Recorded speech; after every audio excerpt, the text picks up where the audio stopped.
Okay, so this is Clocky, and it is not a normal alarm clock.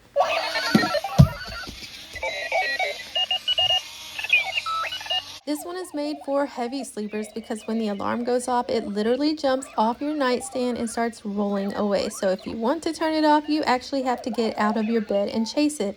It's loud and it moves, and there's no mindless snoozing on this one. Once it starts running, you are awake whether you want to be or not. I think this is honestly perfect if you're someone like me who hits snooze 100 times, sleeps through regular alarms, or just needs something that forces you to get out of bed. It's also pretty funny, which makes mornings a little less painful. I think this is honestly perfect for teens or college students or anyone who really struggles to get up on time. Also, I think it'd be great to give to a friend who never seems to make it anywhere on time, and it's really easy to use and easy to set up. It's definitely not an alarm clock that you can ignore. There's also a feature where if you don't really want to chase it, but you do like that loud noise, you can turn off the runaway feature and just use the loud noise. I think the concept behind this alarm clock is great. If you really want an alarm clock that makes you get out of bed, this one does that. Just so you know, you need 4 AAA batteries for this. It does not come with the batteries included. Thanks so much to Clocky for sending me this to try.